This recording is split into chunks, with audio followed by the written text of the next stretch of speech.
What's poppin', BSNians? Take a journey with me. Imagine the world's greatest detective and the world's most powerful superhero cross paths.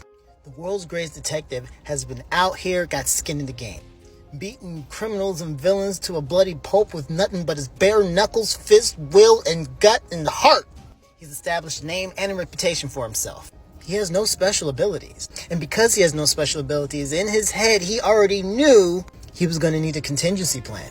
He was not enough for what the world required. So without telling anybody, he begins investigating superpowered beings. Because he's going to want to form a team. He doesn't know when, and he's a stubborn piece of work, so he probably would not pull the trigger on this until after he'd been broken or something. But he wanted to know because he knew he was not enough.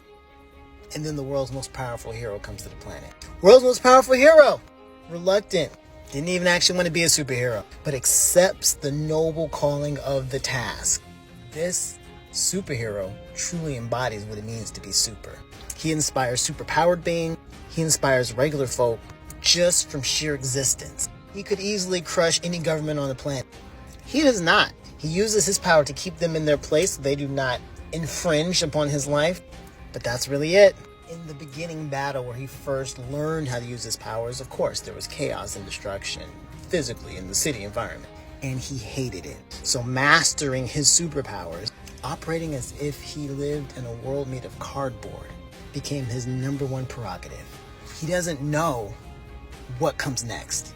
All he knows is that he must live out the ideals of both his birth dad and his adoptive father, who are both dead, by the way, while still trying to make his living mother proud.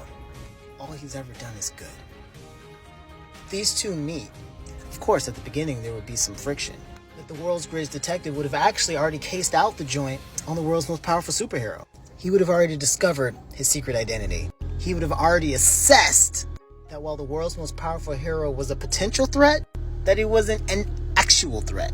Both the world's greatest detective and the world's most powerful hero would realize that if their common enemy was the one driving the beef between them, that common enemy should probably not be trusted in any capacity.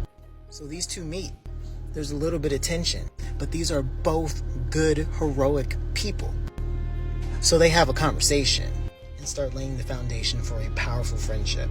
But they realize they're going to need a cover. In order to deceive their enemies and keep the public distracted, they decide to have a public beef for show.